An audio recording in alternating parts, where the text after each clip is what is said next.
Comme chaque vendredi, un rabbin vous parle. Nous allons retrouver le rabbin Ariel Messas. Bonjour, Bonjour. Parashat Mishpatim qui commence par un code de loi. On énumère différentes lois de différentes sortes qui relèvent du droit pénal, du droit civil, de la vie en société, de l'assistance aux personnes, du droit du travail, réparation des dommages corporels, matériels. Un vrai code de loi qui permet à l'homme et à la société de vivre et de vivre correctement. Et la question se pose de savoir pourquoi est-ce que dans la Torah on a situé cette paracha, ce code de loi, immédiatement après Yitro, la théophanie, la révélation de Dieu sur le mont Sinaï, et immédiatement avant la construction du temple, le Mishkan. On a ici deux thèmes éminemment spirituels, philosophiques, théologiques. La révélation sur le mont Sinaï, on se souvient d'un moment d'exception où il y a une véritable rencontre entre l'homme et Dieu. La construction du Mishkan, ce sanctuaire dans lequel on va faire tout le rituel, le sacerdoce, les sacrifices, de nouveau un endroit dans lequel l'homme va pouvoir s'élever spirituellement vers Akadosh Baruch Hu.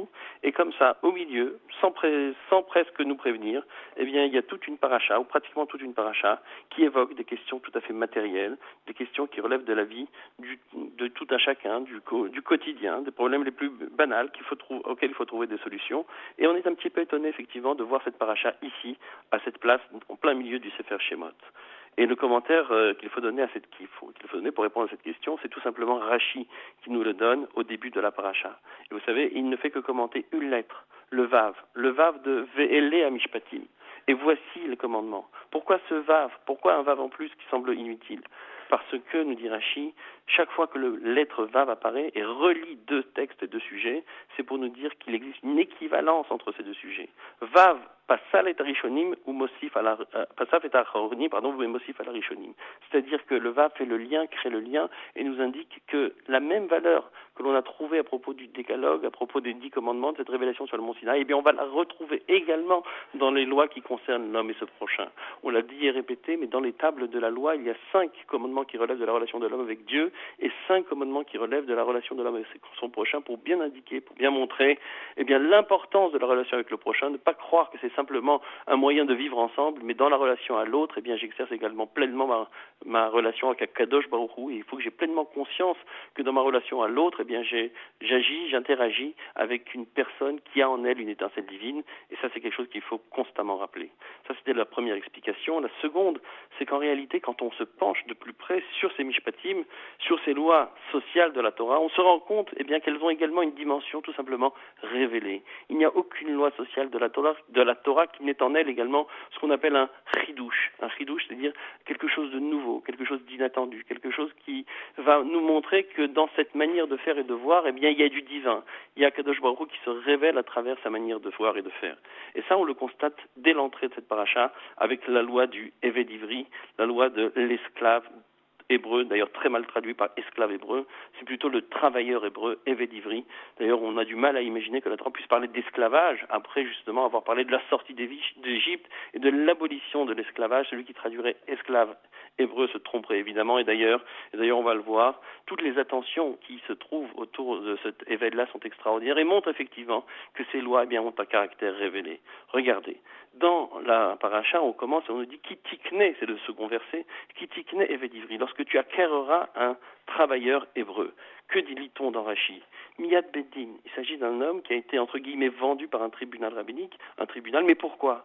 Bignevato, parce qu'on a affaire à quelqu'un qui a volé, qui n'a pas de quoi payer, Il a volé, il n'a pas de quoi payer. Que fait-on avec un voleur qui ne peut pas payer? Aujourd'hui, on le met en prison et on le laisse pourrir en prison. Et voilà qu'au bout de 6 mois, 1 an de prison, il ressort encore dans une situation pire que celle qu'il était dans laquelle, à un moment où il est entré en prison. On sait que la prison est un lieu dans lequel les gens, finalement, peuvent devenir encore plus mauvais qu'il n'était avant qu'il n'y soit entré. La Torah ne veut pas de cela. La Torah nous dit qu'un homme qui a volé et qui n'a pas de quoi rembourser, il va être placé. Il va être placé dans une famille. Il va travailler et le fruit de son travail va permettre de rembourser le vol qu'il ne peut pas rembourser maintenant. Et regardez, cet homme, cette famille qui recrute ce Eved. On sait aujourd'hui comment on fait pour recruter des collaborateurs et des gens qui vont travailler avec vous. On les ausculte. Vraiment, chacune des secondes de leur vie est auscultée et passée au microscope. Ici, nous avons quelqu'un qui a volé, qui a un casier judiciaire, qui est accueilli dans une famille et qui va travailler dans une famille nuit et jour et qui va être accompagné par cette famille pour effectivement rembourser, mais pas seulement, pour se transformer. Et quand on voit les attentions de la Gemara, de la Halacha, que doit avoir le Adon vis-à-vis de ce Eved. On est tout simplement émerveillé. On nous dit dans la Gemara Kiddushin, Kitov lo imach, le verset de la Torah qui dit Kitov lo imach.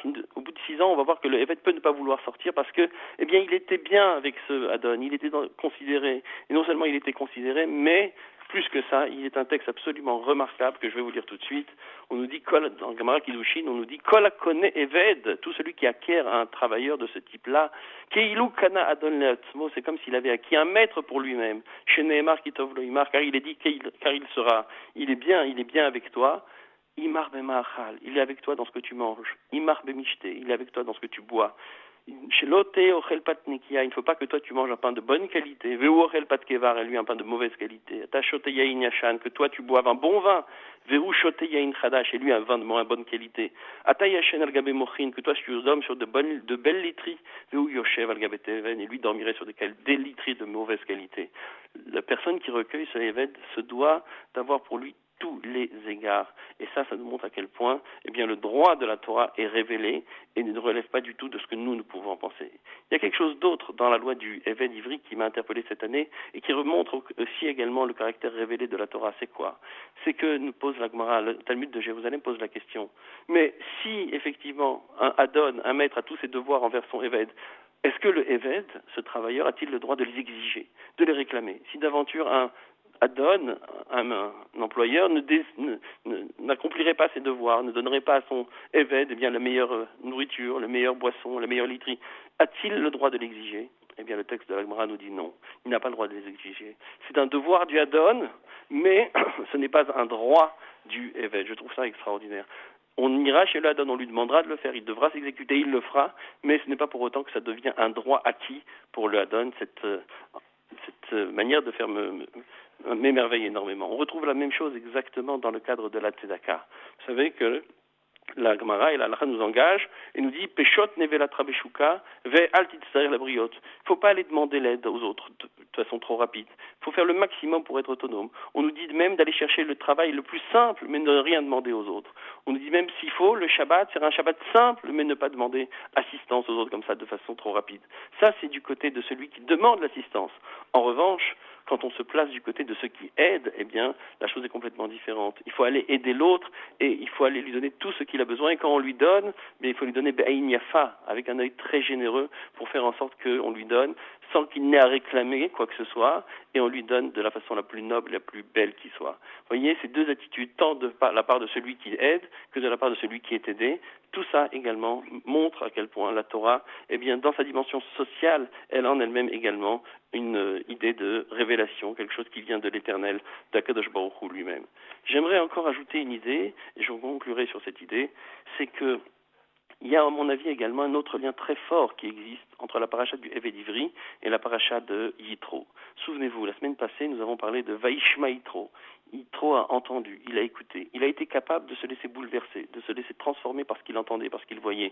Et c'est grâce au fait qu'il a accepté de se remettre en question, cette shmia, cette écoute, qu'il a été capable de revenir, plutôt d'aller vers Moshe, d'aller vers le peuple d'Israël et d'aller vers Akadosh Baruch Hu, Vaishma Yitro. Et nous avons vu que lorsqu'il arrive, eh bien, il parle à Moshe et il le remet en question. Et nous avons dit que Moshe a été capable également d'écoute. Vaishma Moshe, Moshe a écouté et il a accepté de faire autrement que ce qu'il faisait. Et cette capacité à écouter, que nous répétons 2 fois par jour, Shema Israël le matin et Shema Israël le soir, est fondamentale. Parce qu'on peut très facilement s'enfermer dans ces vérités, croire que l'on détient la vérité sur toutes les choses de la vie et ne plus être à l'écoute de qui que ce soit. Et on ne peut plus avancer dans ces conditions.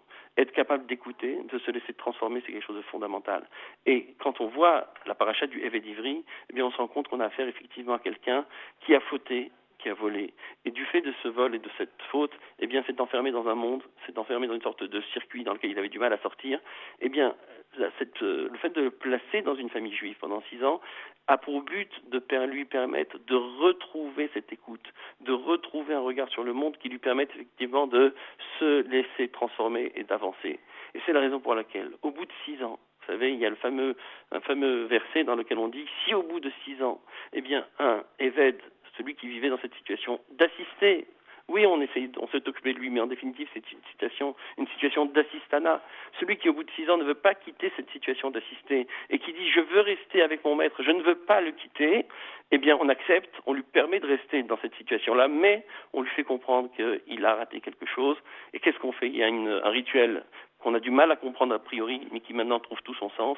On prend son oreille et on lui poinçonne un petit peu son oreille sur la porte, sur la mezouza, pour lui indiquer peut-être que cette capacité à écouter, à Shema Israël, à entendre et à se laisser bouleversé par ce qui est autour de soi et à avancer dans la vie, eh bien peut-être qu'elle lui manque encore, et en lui poinçonnant l'oreille, on lui fait comprendre qu'effectivement, eh bien il faut qu'il développe de nouveau cette capacité à écouter, et ça c'est fondamental. Et je pense que là aussi il y a un lien entre la paracha du Eved Ivri, cette personne qui n'a pas réussi à écouter, qui n'a pas réussi à préparer son écoute, avec la paracha précédente où effectivement on avait tout à fait le contraire, on avait un Yitro qui a écouté, Vaishma Yitro, et un Moshe Rabbeinu également qui a écouté, Vaishma Moshe. Shabbat Shalom Evorach.